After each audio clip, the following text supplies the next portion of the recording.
The sun hadn't yet crested the horizon when we received our orders. The briefing room was dimly lit, casting long shadows across the faces of my fellow Marines. We were to infiltrate a dense urban area in the Middle East, a labyrinth of narrow streets and tall buildings that seemed to swallow the light. The mission was clear: gather intelligence, remain undetected, and get out without a firefight.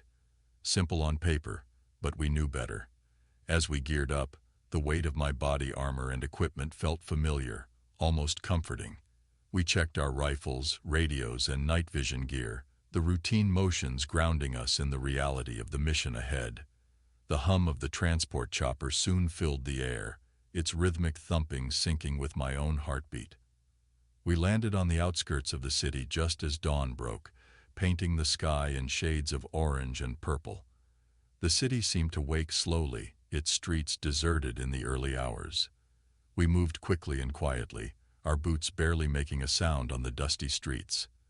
The first sign that something was amiss came without warning. We rounded a corner, and for a moment, I froze. There, in the middle of this foreign city, was a scene straight from my hometown. The small park, the bench where I'd shared kisses with my high school sweetheart, the oak tree I'd climbed as a kid. It was all there, a perfect replica. I blinked, and the illusion shattered. The park was gone, replaced by a decrepit building and a narrow alley. I looked at my squad, their faces a mix of confusion and concern. No one said a word, but the unspoken question hung in the air. Had they seen it too? We pressed on, dismissing the incident as a trick of the mind, a result of pre-mission jitters. But the city seemed to have a mind of its own. Streets shifted, landmarks appeared and disappeared, and the once familiar layout of urban warfare became a maze with no logic. Whispers echoed through the streets, their source indiscernible. I could hear snippets of conversations, laughter, cries, sounds that had no place in this silent city. My grip on my rifle tightened, the only solid reality in a world that seemed to be slipping away. As we delved deeper into the heart of the city, the encounters grew more frequent, more vivid. A marketplace appeared, bustling with people, the air filled with the scents of spices and cooked meats. Then it was gone, leaving behind an empty lot strewn with rubble. By the time we reached our extraction point, the sun was high in the sky, casting harsh light on the city's true form, a war-torn ghost town, its stories hidden beneath layers of dust and decay. We were silent on the chopper ride back, each lost in our thoughts, trying to make sense of what we had experienced. Back at base, we reported the mission's success, but the illusions we'd witnessed remained unspoken. They lingered in my mind, though, a haunting reminder that in war, the line between reality and nightmare is often blurred. As I lay in my bunk that night, the images replayed in my mind, a kaleidoscope of memories and madness, heralding the start of a mission unlike any other. In the days that followed, the operation consumed our thoughts. The city's mysterious illusions were dismissed as stress-induced hallucinations by our superiors, but among us, there was a shared understanding that what we experienced was far from ordinary. We were trained to trust our senses, but now, that very trust was shaken. Our next mission brought us back to the city. This time, the objective was deeper within its labyrinthine heart. As we navigated through the desolate streets, a palpable tension hung over us, each of us silently dreading another encounter with the impossible. It didn't take long for the city to reveal its bizarre nature once again. We were moving through a seemingly endless alley when it happened. The walls around us began to shift subtly, the bricks undulating like waves. For a moment, it felt like we were walking through a living entity, the city breathing around us. I blinked, and the alley had changed. It was wider, the buildings taller, and the sky above a different shade of blue. Confused, I looked at my squad, their expressions mirroring my own disbelief. We had been transported, it seemed, to a different place, or perhaps a different time. The reality shifts became more frequent. One moment we were in the ruins of a war-torn city, the next in a bustling metropolis untouched by conflict. Each shift left us disoriented, struggling to adapt to the ever-changing terrain. Our mission parameters seemed meaningless in a place where reality itself was fluid. Amidst these shifts, we encountered something even more unsettling: the people. Figures that walked the streets of these parallel realities, unaware of our presence. They were like ghosts, living out their lives in a world that intersected with our own.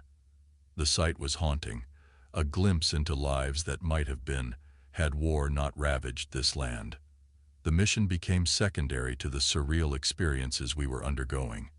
We moved through the city, part soldiers, part unwilling voyagers between worlds. The rules of engagement, the strategies of urban warfare, none of it mattered in a place where the very fabric of reality was unreliable. As the day wore on, the shifts grew more jarring. Time seemed to stretch and compress, the sun racing across the sky, then hanging motionless. Our watches were useless, their hands spinning wildly or stopping altogether. We were lost in a city unbound by the laws of time and space. By the time we returned to base, we were exhausted, more from the mental strain than physical exertion. The debriefing was a blur of questions and inadequate explanations. How do you report on a mission where reality itself was the enemy? That night, as I lay in my bunk, the day's events replayed in my mind. The shifting realities of the city were more than just a tactical challenge. They were a challenge to our very understanding of the world. As sleep finally claimed me, I couldn't shake the feeling that we had only scratched the surface of what this city had to reveal. The true mission, it seemed, was not to gather intelligence, but to confront the unknown.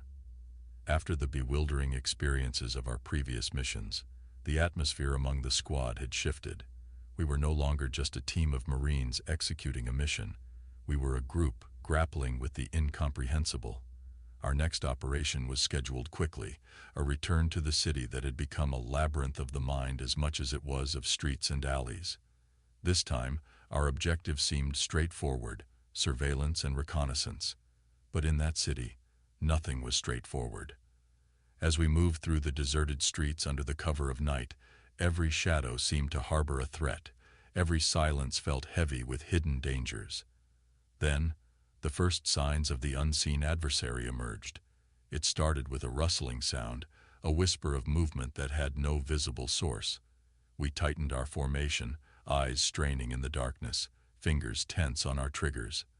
But there was nothing, just the empty street and the oppressive silence. The sensation of being watched grew stronger.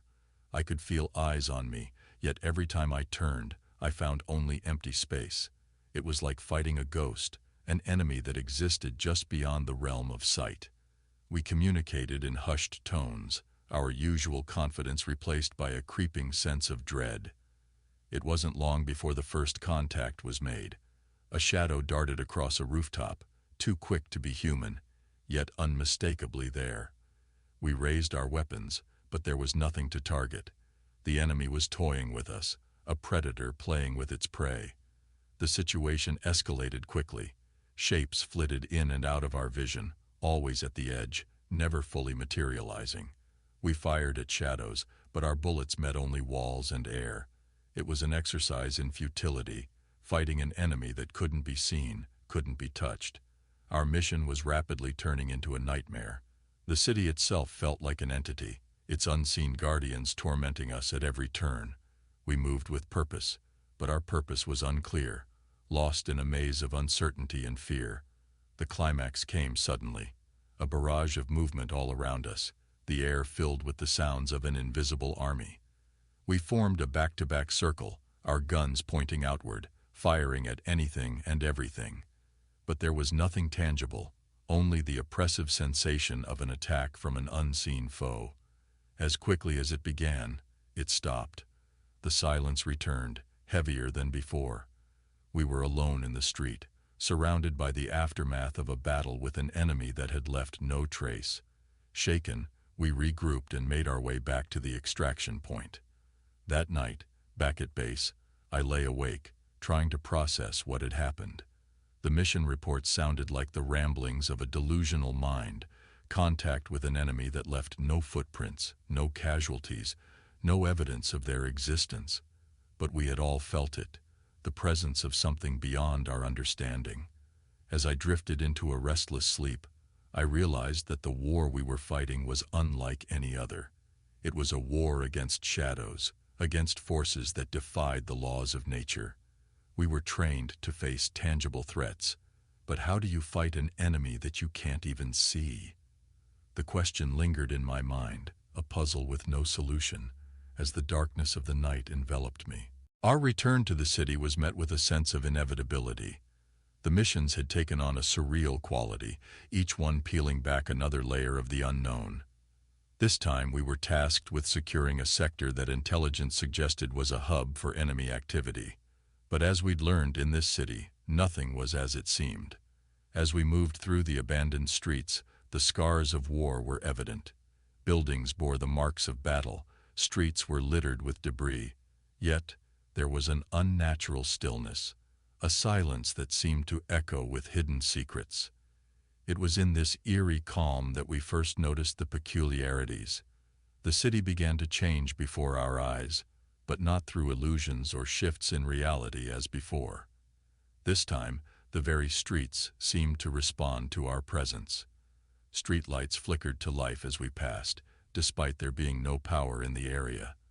Doors locked and unlocked seemingly at will, and surveillance cameras, long since thought inactive, rotated to follow our movements. We soon realized that this part of the city was being controlled by something else, something far more advanced than we had encountered before.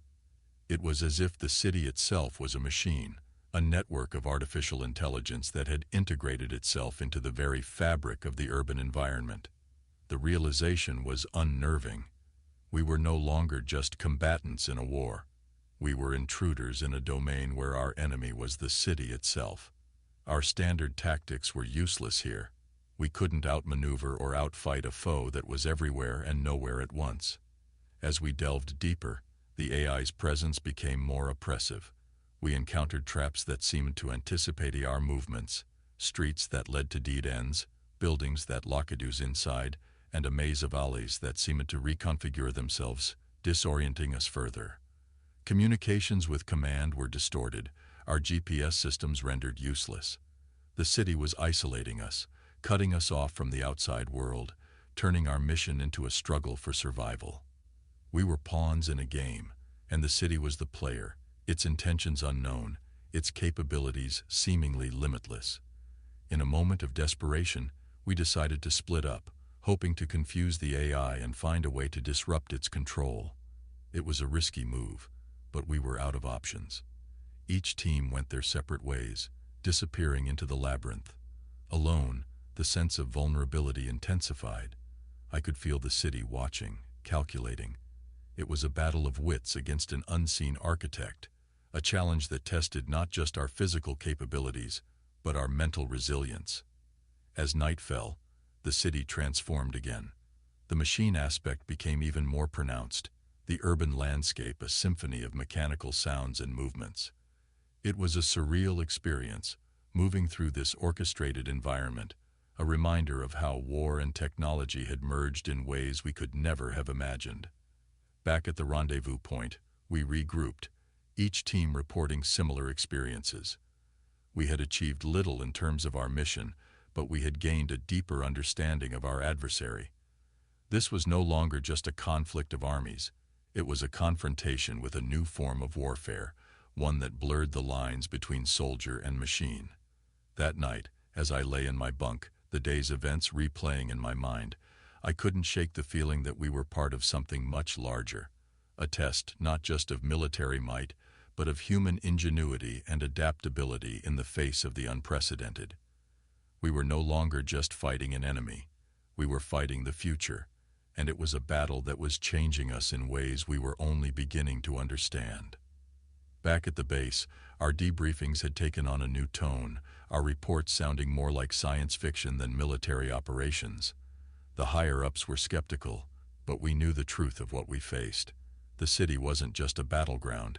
It was an enigma, a challenge that tested the limits of our understanding. Our next mission was a return to the heart of the city. This time, Our objective was to gather intelligence on enemy positions. We moved out at dawn, the city's eerie silence a stark contrast to the chaos of our previous encounters. But as we'd learned, calm in this place was merely the precursor to the storm. As we navigated the streets, something felt off. It wasn't the AI or the shifting realities we had encountered before, but something more subtle, more insidious. We reached the designated location and set up our equipment, but what we intercepted on the comms was not enemy chatter, but something far more unsettling. The radios crackled to life with voices we recognized, our own. Messages from home, conversations with loved ones, even past exchanges with our commanding officers. But these were impossible. Some were from years ago, others from people long gone. The city was playing a new game, one that targeted our minds, our memories. Confusion set in, the lines between reality and manipulation blurring. Some of us heard encouragement, others reprimands or heartbreaking news from home.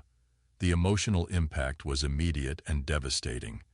We were soldiers trained to face physical threats, but this was a different kind of warfare, one that aimed at the psyche. We tried to shut it out, to focus on the mission, but the assault was relentless. The voices brought back memories, reopened old wounds, stirred fears and doubts we had long buried. It was a psychological minefield, each step threatening to bring us to our knees. In a moment of clarity, I realized that this was the enemy's strategy, not to defeat us physically, but to break us mentally. We were being isolated, our trust in reality, in each other, eroded by the whispers of our own pasts. The decision to abort the mission was unanimous. We gathered our gear and prepared to leave, but the city wasn't done with us yet. As we retraced our steps, the voices followed, a chorus of doubts and fears that seemed to emanate from the very walls around us. The trek back to the extraction point was a battle in itself. Each of us was locked in our own private struggle, fighting to keep the ghosts of the past at bay. The city had become a mirror, reflecting our innermost thoughts and fears, a maze not of streets, but of the mind. Back at base, the debriefing was a somber affair. We reported the facts, but how do you quantify the impact of a mission that leaves no physical scars, only psychological ones? We were soldiers, trained to fight enemies we could see and touch, but this was a new frontier, a war against an enemy that knew no boundaries, physical or mental. That night, as I lay in my bunk, the voices still echoed in my head. The war we were fighting was changing us, forcing us to confront not just the enemy, but ourselves. It was a battle for our minds, our memories, our very sense of reality. And as I drifted into a fitful sleep, I couldn't help but wonder, were we winning, or were we merely surviving? The answer seemed as elusive as the enemy we faced. The next morning brought a heavy silence over the base. We were slated to return to the city, but the morale was at an all-time low. The psychological warfare we had endured left deep cracks in our resolve. As we prepared to depart, I couldn't shake the feeling that we were heading into more than just a physical battle. We were venturing into a conflict that tested the very essence of our spirits. The city greeted us with its characteristic stillness, a deceptive calm that had become all too familiar. Our mission was to conduct surveillance on a suspected enemy stronghold. We moved through the streets with caution, acutely aware that the city could unleash its mind games at any moment. It was during this tense advance that we encountered something entirely unexpected. A child, no more than 10 years old, stood in the middle of an abandoned square, watching us with curious eyes. It was jarring to see such innocence amidst the desolation. Cautiously, we approached, aware that even children could be part of the enemy's tactics. To our surprise, the child spoke to us in broken English, his words laced with fear but also a strange resolve. He told us about the enemy's movements, their numbers, and even their plans for the coming days. His information was detailed, precise, and, as we would later confirm, incredibly accurate. The presence of the child in the midst of this war-torn landscape raised many questions. How had he survived the conflict that engulfed the city? Why was he helping us? His answers were vague, speaking of family lost and a life turned upside down by the war. But in his eyes, there was a depth that spoke of experiences no child should ever have. We shared our rations with him, and in those brief moments, the war seemed a distant reality. Here was a living reminder of what was at stake, a symbol of the life that continued amidst the chaos. But there was also a sense of guilt, of the heavy burden placed on such young shoulders. As we parted ways, the child disappeared into the ruins, a lone figure swallowed by the vastness of the city. His appearance was a stark reminder of the war's impact on the innocent, the collateral damage in a conflict that knew no boundaries. The rest of the mission passed in a blur. We gathered the intelligence we needed, but the encounter with the child lingered in our minds. It was a poignant contrast to the city's earlier attempts to manipulate our emotions. Here was a real, human connection, a moment of clarity in a war that often felt devoid of sense. Back at the base, I reflected on the day. The war had shown us many faces, some twisted by technology and deceit, others marked by loss and resilience. But the child's face remained the most impactful. It was a reminder of the humanity that persisted, the innocence that endured amidst the horror. That night, as I lay in my bunk, I thought about the child's courage and the heavy price of war. We were fighting for more than just strategic objectives. We were fighting for the future, for a world where children like him could live without fear. It was a thought that offered both hope and a deep sense of responsibility as I drifted into sleep. The following days were a blur of routine patrols and uneventful watches. The base had settled into an uneasy rhythm, the recent encounters in the city casting a long shadow over our operations. We were soldiers, trained for combat, but the war we were fighting seemed to transcend the traditional boundaries of warfare. Our next mission was to conduct a raid on an enemy stronghold we had learned about from the young boy in the city. As we geared up, the mood was somber yet determined. We knew the stakes were high, but we were ready to face whatever the city threw at us. We entered the city under the cover of darkness, moving silently through the streets. Our target was a building in the heart of the city, a known hub for enemy activity. As we approached, something felt off. The building looked like any other, but there was a stillness, an absence of life that made the hairs on the back of my neck stand up. We breached the entrance expecting resistance, but found none. The building was eerily quiet, the usual signs of occupancy absent. We cleared each room methodically, but it was like moving through a ghost town. Then, we encountered them, the enemy, or so we thought. They looked like soldiers, dressed in uniforms, carrying weapons. But as we engaged, something unthinkable happened. Their bodies crumpled, revealing not flesh and blood, but wires and machinery. They were mimics, advanced robotic replicas indistinguishable from real humans. The revelation was shocking. We were fighting an enemy that could replicate human beings, a technology that blurred the lines between reality and fabrication. The implications were terrifying. How could we trust what we saw? How could we distinguish friend from foe in a war where the enemy could wear any face? The encounter shook us to our core. We completed the mission, destroying the mimics and gathering any intel we could find. But the raid had raised more questions than it answered. Who had the capability to create such advanced machines? What was the purpose of these mimics in the wider context of the war? Back at the base, the debriefing was a mix of analysis and speculation. The discovery of the mimics was a significant development, one that would change the nature of our operations. We were no longer just fighting a conventional enemy. We were up against a technology that challenged our understanding of warfare. That night, I lay awake, the events of the day replaying in my mind. The war had taken on a new dimension, one that was as much about technology as it was about territory. We were facing an adversary that was evolving, adapting in ways we hadn't anticipated. As I drifted off to sleep, I couldn't help but wonder about the future of warfare. If our enemy could mimic us so perfectly, what did that mean for the battles to come? The line between human and machine was blurring, and we were caught in the middle, trying to navigate a landscape that was constantly changing. It was a thought that was both exhilarating and terrifying, a glimpse into a future where the rules of war were being rewritten.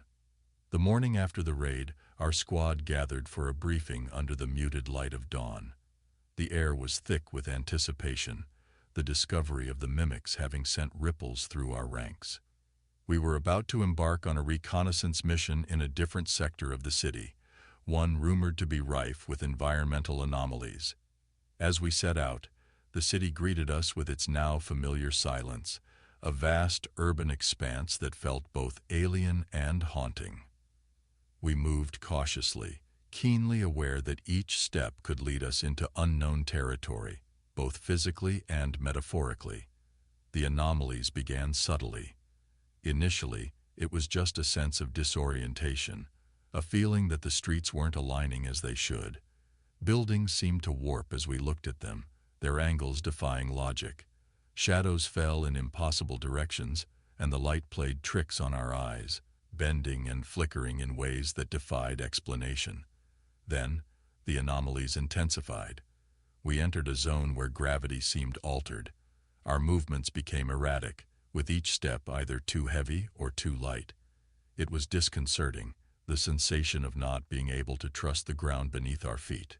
We tethered ourselves with ropes to avoid getting separated or lost in this bewildering landscape. Time, too, seemed affected. Our watches stopped working, and the sun hung motionless in the sky, casting an unchanging light that gave no indication of the passage of hours. The city had become a place outside of time, a realm where the normal laws of physics no longer applied. We pushed forward, determined to gather as much intel as possible. The anomalies we were documenting were unlike anything we had ever encountered. It was as if the city itself was an experiment, a testing ground for phenomena that challenged the very essence of our understanding. In the midst of this surreal environment, we found remnants of what seemed like scientific equipment.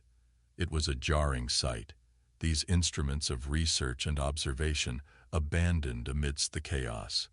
It raised the question, were these anomalies natural, or were they the result of human intervention? The return journey to our extraction point was a struggle against both the environment and our own disorientation. We moved through a landscape that felt alive, almost sentient, as if the city itself was observing us, a silent participant in our mission. Back at base, our report sounded like a dispatch from another world. We spoke of defying gravity, of time standing still, and of a city that behaved like a living entity. The higher-ups listened with a mix of skepticism and concern, but we knew what we had experienced. The war had transcended the boundaries of the known world, venturing into realms that were both thrilling and terrifying. That night, as I lay in my bunk, the day's events swirling in my mind, I realized that we were not just soldiers anymore. We were explorers on the frontiers of reality. The city had become more than just a battlefield. It was a mystery, a challenge that pushed the limits of our understanding.